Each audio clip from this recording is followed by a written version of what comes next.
Le manque de pardon. Le pardon est l'un des domaines de concentration, ou AOC, pour le jour du jugement. Tu ne peux pas te permettre de mourir sans être pardonné. Jésus s'est assuré de ne pas commettre cette erreur. Sur cette croix, il a été offensé. Il a dit, « Père, pardonne-leur, car ils ne savent pas ce qu'ils font. » Il les a libérés afin de pouvoir être libérés du tombeau. Tu ne peux pas mourir avec de l'inimitié si tu veux le pardon des péchés.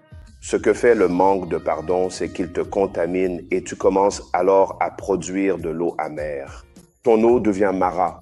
Et tout incroyant produit de l'eau amère jusqu'à ce qu'un arbre soit placé à l'intérieur. Cet arbre, c'est la croix. Une fois que la croix est placée dans ton eau, alors ton eau devient potable. Regarde ceci. Voici deux personnes. Et ceci, c'est l'amour.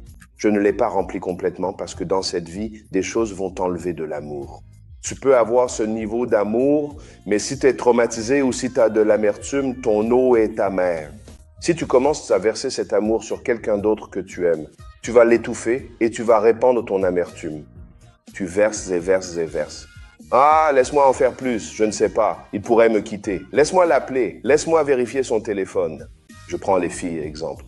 C'est ce qui me vient à l'esprit. J'ai traversé épreuve. Et tu verses. Dans ta tête, tu verses de l'amour, mais ce que la personne goûte, c'est de l'eau amère. Quand tu deviens très sec, tu demandes de l'espace. La personne s'ennuie de toi et dit « essayons de faire fonctionner ça » et commence à te verser de l'amour en retour. Ça fait du bien quand tu es contaminé, alors il te renvoie ton amertume. Maintenant, par hasard, tu as un traumatisme. Regarde comment tu es. Cette personne commence à verser. Elle fait de son mieux. Quand tu es comme ça, tu n'es pas une personne, tu es un projet. C'est très stressant d'être autour de toi. Les gens ne partagent pas de bonnes nouvelles autour de toi parce que tu as une façon de les vider de leur énergie. Alors cette personne verse « mais je t'aime ».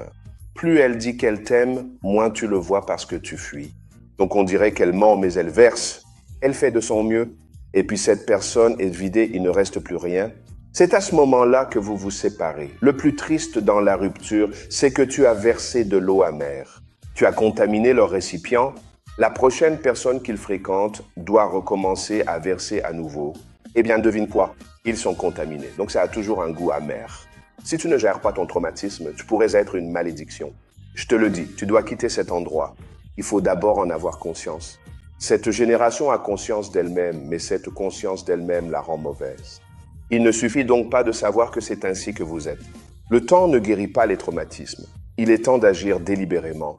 Jean 7,17. Si quelqu'un a soif, qu'il vienne à moi, et de son sein jailliront des fleuves d'eau vive. Nous voici donc entrés dans l'ère de l'effusion.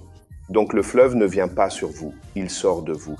Aussi grande que soit cette bénédiction, c'est aussi une responsabilité.